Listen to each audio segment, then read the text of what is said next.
back, and thanks for joining me for another episode where we get back to basics regarding security and related matters. So, in the previous episodes, some of you may have noticed a gap in what we were talking about, particularly along the perimeter. So, some of you may have picked up on this little bit here, and tonight we're going to address those issues and specifically how, using different examples, we can tackle the potential risk to your premises or potential for unwanted entry or exit, and perhaps other unlawful actions that may occur at the boundary or perimeter of your premises, particularly certain entry points. So let's take a look at it, and hopefully this is quite informative. Thank you. Let's go. So we're going to use three examples today to have a look at the level of risk or threat that exists along your perimeter, specifically exposure to outside elements when entering or exiting a premises. So in the first example, we're going to tackle sliding gates. And most of us, when we operate a sliding gate, we approach, if we're coming from the outside, and we then wait for the gates to open, okay? And this is where your level of risk or available space for an intruder widens in one direction. Similarly, when we close the gate, this is when your level of risk or exposure to outside elements narrows from one direction. So in this case now, the sliding gate, depending on how fast it operates, can be better in certain instances. For example, it's one mechanism that could potentially go at fault. It's one large structure, depending on the size of the vehicle and your driveway and so on. But your level of risk and exposure to outside elements then is far greater, or is great rather, for a long period of time, because you've got to have the opening sequence and closing sequence happening before your property is then sealed off from the outside. So now this is true again for when we exit a property. The gate has to open all the way, or most of the way, before you can drive out. So in that moment, your exposure to outside elements is great, allowing someone to possibly walk in or run in to your premises whilst you're waiting to exit. So a sliding gate, an automated gate, is still a great way to go compared to manually locking and unlocking your gates and opening them. However, the risk and exposure to the outside elements is unidirectional, and something that needs to be looked at maybe from a different risk perspective in terms of how in what sequence we do things and how we do them in order to do them safely. In the second example, we're going to look at swing gates.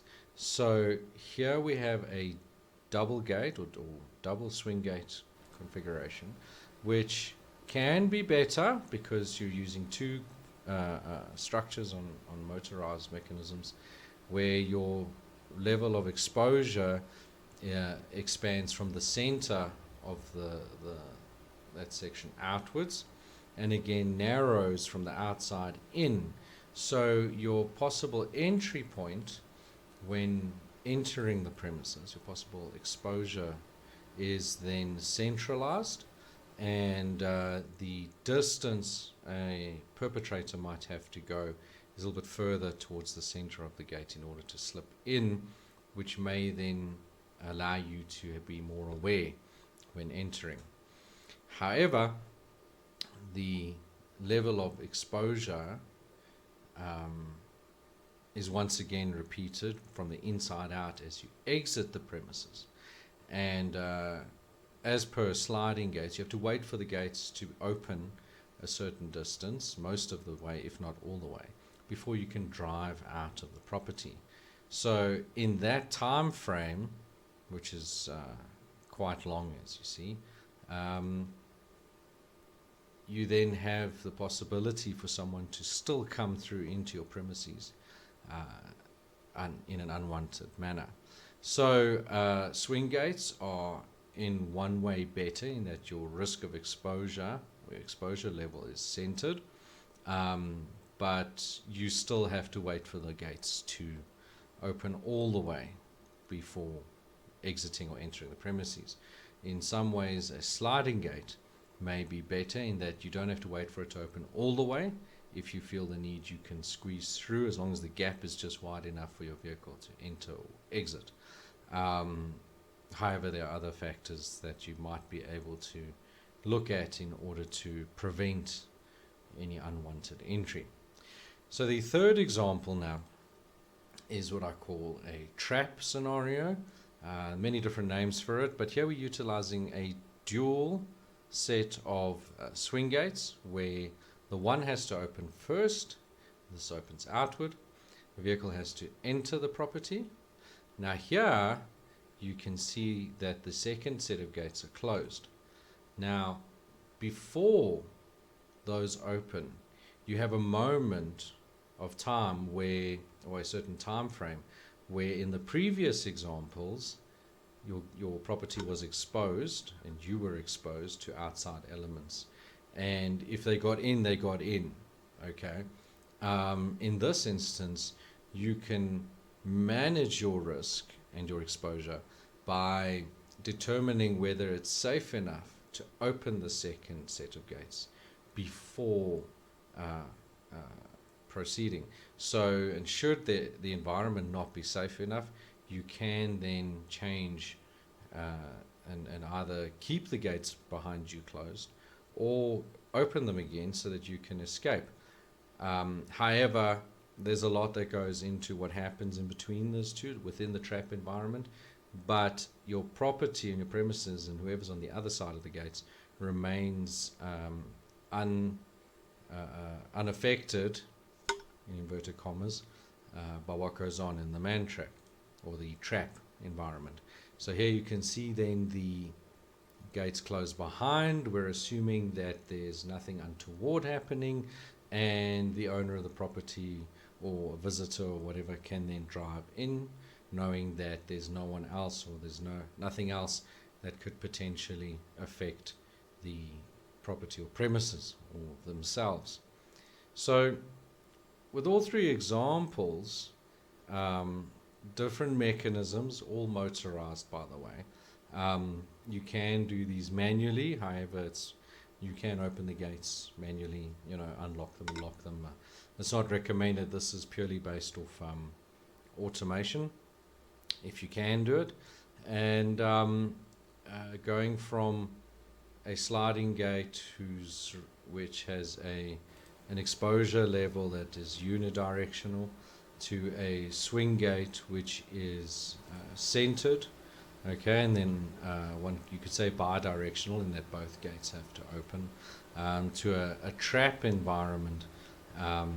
Different, you can see how the risk and exposure changes between them. So just to summarize the critical points, okay, you have critical points.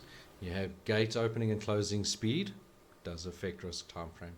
Different kinds of gates and their mechanisms provide different risks and exposure. Using a trap type combo can be more effective, but it's not for everyone, and that's typically with commercial premises or very high risk premises. Some homes do, or homeowners do, make use of this. It really is up to you as the owner or landlord of the property to decide what is best for you and those who would be on your premises, or the value within your premises, as well as then how much risk you're prepared to take on. So there's also an amount of risk value involved there as well. So yeah, as you can see, we've now closed the gap, if you will, on the perimeter story, and we've now gone through access and perimeter, and now the more critical access to your perimeter. So yeah, if you found this to be incredibly helpful, let me know. If there's something you'd like me to add or do another video on, that would be great. So thank you for watching. Give us a like and share, and we'll see you in the next video. Thank you very much.